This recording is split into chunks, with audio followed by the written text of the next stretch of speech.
Hi, I'm Jessica Woll, divorce and family law attorney and the author of The Wise Divorce. Today I'm here to talk to you about what happens with pets in the event of divorce. And I have my pets, my dog, Petey, the pit bull, here to accompany me with this explanation. So how are pets, dogs, cats, horses, birds, you name it, exotic pets, how are they considered in divorce? Well, they are considered personal property. I know that's hard to hear because most of us who have pets consider the pet, particularly a dog or cat, as part of our family. They are absolutely members of the family and super important to the family. So a court can't have a trial and decide how you're going to share that pet if you both want the pet. But what they will look at is what they think makes the most sense in the situation. So do you have children and you're the spouse that's going to be awarded more time with the children? A court may think that the dog belongs with the kids, and perhaps you have an advantage there. They're also going to look at fact-specific history, meaning, did you bring a pet into the marriage? Did you have a cat when you got married?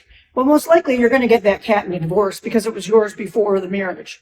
Was a pet, a dog, cat, a horse, was it a gift? A gift typically goes to the person it was gifted to. Now, let's say that both spouses are on an equal playing field when it comes to their pets. Who wins in that situation? Well, like I said, a judge is going to consider your pet a piece of property, no different than this couch I'm sitting on. So they're going to give a value to it. So in some circumstances that I've experienced during my career, a judge will award a dog or cat or horse or a parakeet to the parent, I'm calling it pet parents, that actually wants to spend more money on that animal. And I've had fights where people are willing to spend a significant sum of money to ensure that they are awarded the pet. Now, I have had a circumstance where, again, we're going to look at evidence. So I had a case where my client moved out of the house and left her dog with her husband. She moved out for her safety, but she moved into an apartment, and in that apartment, they had a no dog policy. So it took about 6 months for us to go through the divorce process, and at the end, she wanted her dog back. Of course, the husband said, "What do you mean? I've been taking care of this pet exclusively for the last 6 months. That makes no sense."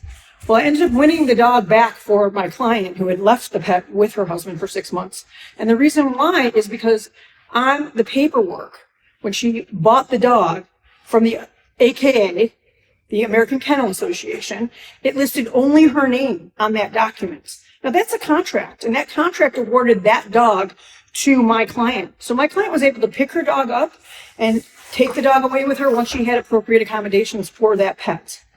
Now, a court can't order that you share a pet, but you and your spouse can agree to share a pet. And I've done that many times too. A shared arrangement with a pet.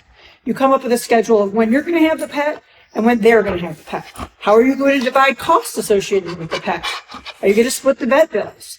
In other instances, when there's children involved that are very tied to their dog or their cat, I have, in some instances, had the pet travel back and forth with the kids. So whenever one parent had the children, the dog came with the children and went back when the children went back to the other spouse.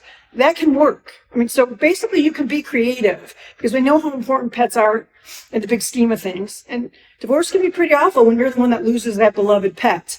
So you can also try mediation, which is going to a neutral third party to try to help you hammer out what's going to be the best scenario with regard to a pet share. So you're keeping it out of the courts. Because again, a court is going to just see your dog or cat as a piece of property. So again, consider the facts. The court's also going to consider who took care of the pet more often. I mean, vet bills are going to show who brought that dog or cat into the vet regularly. Who walks the dog? Who can take better care of the dog? Is the dog, in some instances, people will claim a dog is an emotional support animal. Can you prove that? If you can't, you're probably going to be awarded that pet. So there's a lot of choices. Just remember, though, in divorce, a court will not do anything to share that animal for you and your wife or husband. So be mindful and try to do what is in the best interest of your family and what's going to be best for your pet. Thanks for listening, and I'll see you next time on The Wise Divorce.